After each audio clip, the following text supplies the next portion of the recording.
Hey guys, I'm Chris Buck and a very warm welcome to Friday Fretworks.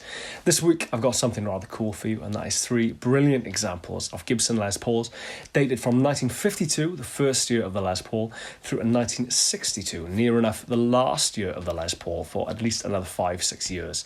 In essence, 10 years, the evolution of the Gibson Les Paul. But before we get into that, a little bit of housekeeping. First and foremost, thank you very much to Bernie Marsden for allowing me access to these guitars.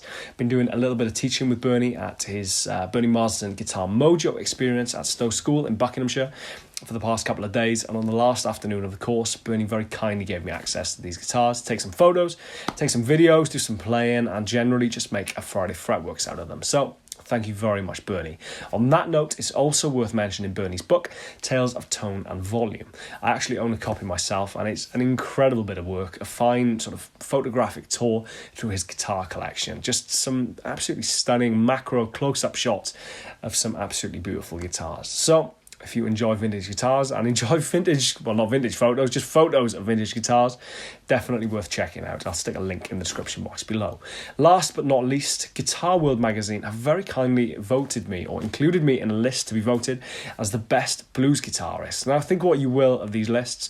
Honestly, I'm just incredibly flattered and totally honoured to be included in a list alongside some of my peers, and honestly, some of the guys which made me pick up a guitar in the first place. It's really not every day you see your name appear on a list next to Eric Clapton and Buddy Guy. So if you felt so inclined to go and drop me a vote, that would be very, very sweet of you. I'll include a link down in the description box below. But anyway, enough jibber jabber, let's get into the guitars. So, first one worth mentioning, if we're going to run through them chronologically, is this 1952 Goldtop, this stunning 1952 Goldtop. As I said, the first ever solid body guitar that Gibson produced way back in 52. It is rather ironic that back in the 40s, Les Paul himself actually approached Gibson with the idea of making a solid body guitar and was near enough laughed out of the office. Give it a few years, and Gibson are going running back to him to actually stick his name on the headstock of these guitars as a mechanism to sell them. Les, along with his wife Mary Ford, was incredibly popular at the time, good number of top 30 hits in the US, and was really making waves in the wider world.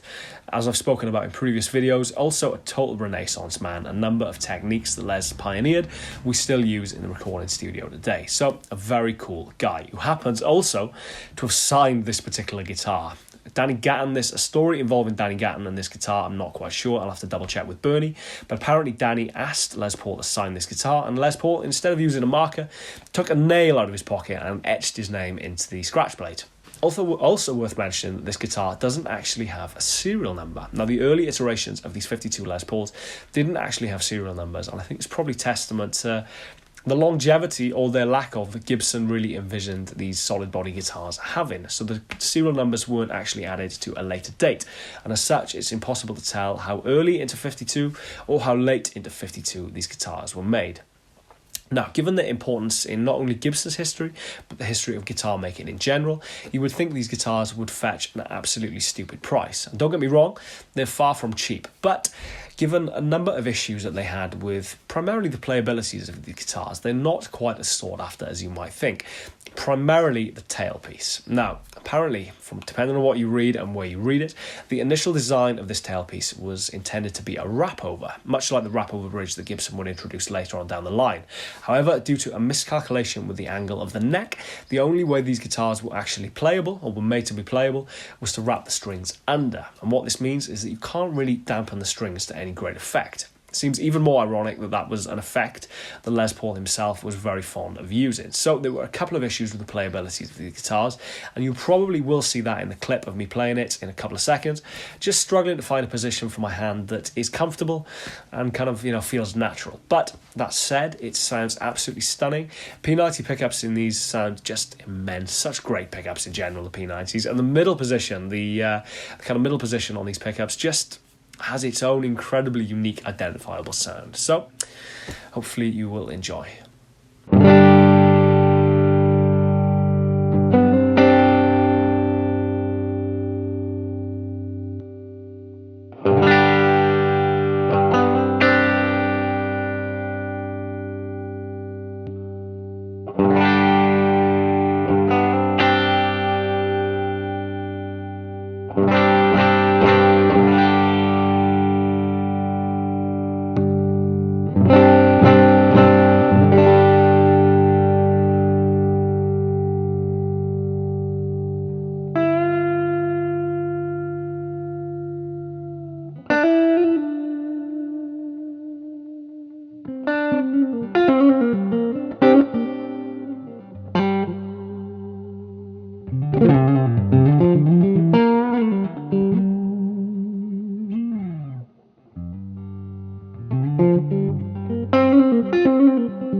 Moving right on 7 years to 1959, and we are in the second year of manufacture of the Gibson Les Paul standard Sunburst. As I said, in 1958, in response to dwindling sales, really, of the Goldtop, Gibson introduced the Sunburst model, and these were manufactured from 1958 to 1959 to 1960, before, remarkably, given the insane prices these guitars now fetch, they were actually discontinued in 1961 for the introduction of what is in essence the Les Paul, but what we know as the SG. But before we get onto that, it's worth mentioning this particular 1959 Les Paul has seen a fair bit of action. It is, of course, Bernie Marsden's The Beast, and aside from all the incredible tracks that have been written on this guitar, Here I Go Again, Fool for Your Lovin', springing to mind straight off, just has been on stage in an incredible amount of scenarios. Joe Bonamassa is a massive fan of this guitar. It's been on stage with Billy Gibbons, been on stage with Warren Haynes. It's had an incredibly varied history, and honestly, out of the 59 bursts that I've played, is easily one of the nicest. It's just a gorgeous piece of history that,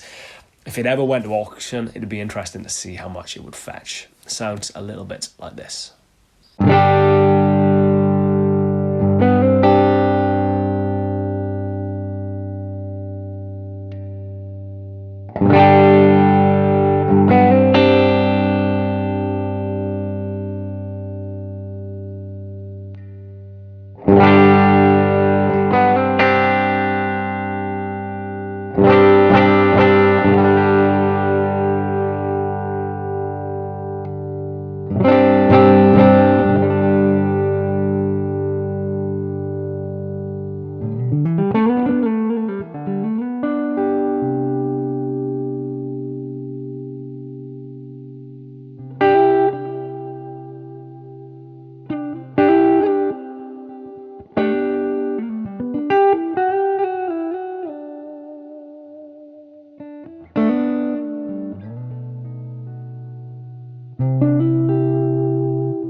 Last but very much not least, we have this stunning example of a 1962 Les Paul. Now, of course, there's going to be a percentage of you screaming at the screen, dying to let me know that it is in fact an SG.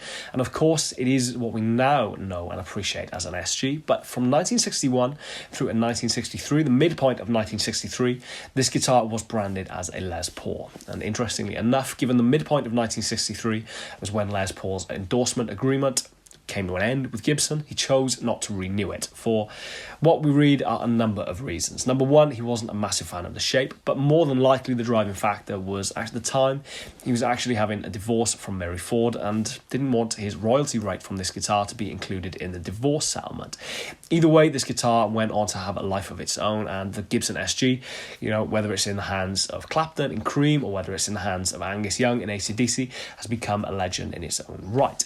But this particular guitar also has a cool little addendum to the story that it was actually loaned to Gary Moore for 2 years. Gary Moore was in a car crash years ago, and the kind of prime sort of casualty of that crash was actually Peter Green's Les Paul, which suffered a fairly substantial break that had to be repaired. Bernie Marsden very kindly jumped in and loaned Gary this guitar, which has appeared on countless gigs and countless recordings.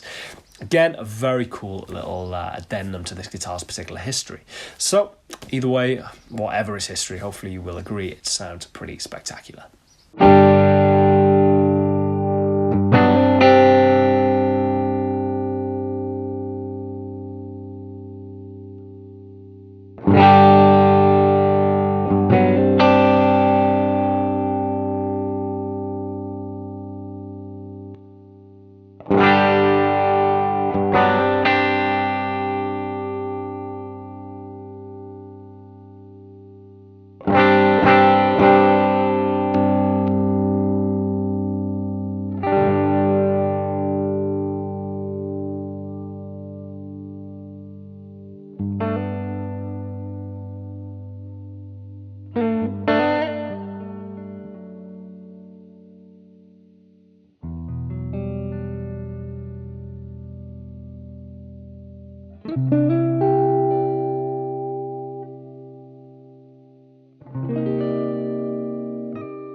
And there you have it, in my humble opinion, 3 amazing examples of Gibson Les Pauls from their first 10 years. As I said, the Les Paul in the shape that we know and love was actually discontinued in 1961 and wouldn't reappear until 1968, basically at the behest of fans, following the success of the Bluesbreaker album, Mike Bloomfield, all of these guys getting hold of these old bursts and really re-energising them, and leading to, quite frankly, the insane prices that a 59 burst in particular will fetch these days. So it's a pretty varied history that the Les Paul has had, and this is just a little snapshot into what went on and how we find ourselves in the situation that they're in today. So, as ever, this has been Friday Fretworks. I've been Chris Buck. Thank you very much for watching, and I shall see you next week for another episode of Friday Fretworks. Cheers, guys. I'll see you soon.